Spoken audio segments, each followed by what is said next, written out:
По обемната дискусија разгледувајќи ги изјавите, дојдовме до заклучок дека Јанева во конкретниот случај го прекршила законот за работни односи и обвинителство, така што без да спроведи постапка и без да се донесе решение ги отстранила од работните места на еден брутален начин.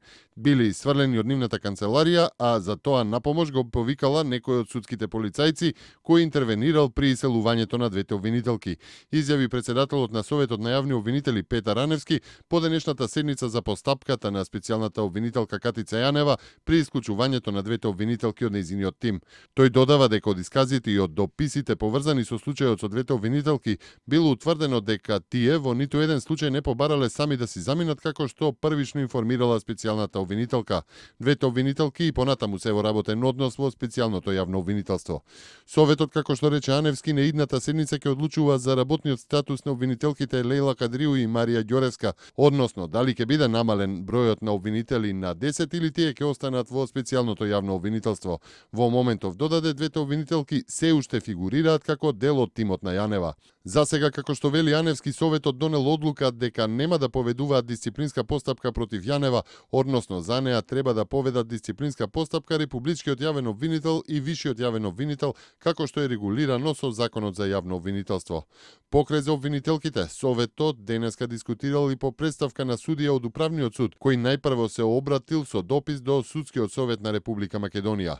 Во представката е наведено дека јавен обвинител од специјалното јавно обвинителство во кафеа надбарал од него да се произнесе зошто била донесена некаква одлука во случај од пред неколку години, кој бил работен во Управниот суд, појасни Аневски. И во овој случај Советот донел заклучок дека било непристојно однесување на јавниот обвинител, но во оваа фаза одлучиле представката да биде испратена до Јанева и таа да преземе мерки против тој обвинител од нејзиниот тим.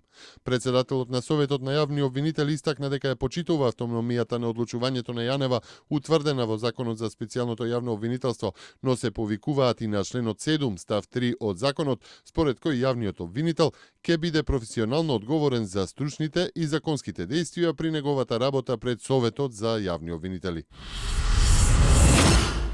Вице-премиерот и министер за финансии Зоран Ставрески очекува македонската економија и годинава да има солиден раст и повторно да биде меѓу првите 5-6 земји во Европа со највисок економски раст. Со случувањата на политичката сцена и политичката криза, 2015 година ја завршивме успешно и економијата на некој начин беше светла точка во годината во која што немаше многу светли точки. Сепак, растот што се реализира во втората половина од годината, посебно во повеќе сектори, помогнаа Македонија повторно да биде меѓу земјите со највисок економски раст во Европа, рече Ставрески. Со таква добра ситуација влегуваме и во 2016 година и тоа создава основа да веруваме дека и оваа година ќе имаме солиден економски раст, истакна Ставрески. Во работна посета на Агенцијата за разузнавање денеска престојуваат членовите на Собраниската комисија за надзор над работата на Управата за безбедност и контраразузнавање и Агенцијата за разузнавање. Посетата е на барање на Собраниската комисија, а по претходна иницијатива за тематски средби и подготвеност за соработка на агенцијата со членовите на комисијата. Пред членовите на надзорната Собраниска комисија се презентирани активности на Агенцијата за разузнавање кои се преземаат за идентификација на безбедносните закани од насилен екстремизам и верски радикализам, опасностите од џихадистичките борци кои војуваат во Сирија и Ирак, а се по потекло од Македонија и земјите на Балканот за вршење терористички активности, како и за инфилтрирање припадници на терористички структури од кризните региони во рутата за движење на бегалци преку Балканскиот коридор. Првиот човек на германската федерална канцеларија за заштита на уставноста, Ханс Георг Масен, тврди дека групата Исламска држава го користи бранот бегалци за да инфилтрира своји бомбаши самоубици во Европа.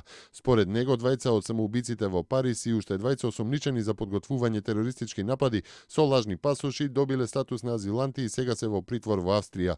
Масен смета дека Исламската држава не ја користи бегалската криза за инфилтрација на своите борци затоа што така е полесно, туку затоа што со тоа покажува моќ. Дополнително, со тоа се дискредитира целиот процес за прием на азиланти, што предизвикува тензии меѓу јавноста и бегалците од чии редови потоа полесно може да се регрутираат терористи. Денеска на сметките на пензионерите се префрлени пензиите во вкупен износ од над 3 милиарди и 800 милиони денари, соопшти Министерството за финансии. Просечната пензија во Република Македонија за јануари изнесува 13.103 денари. Камион што навлегол од спротивна лента бил причината за сообраќајната несреќа на автобусот со бугарски граѓани во Македонија што се случи вечерта на 2 овој месец. Вели возачот на автобусот Љубомир Лазаров, пренесуваат медиумите во Бугарија. Лазаров го управувал автобусот што се преврте на патот меѓу Ранковци и Крива Паланка, при што 43 патници беа повредени 26, од кои 5 потешко.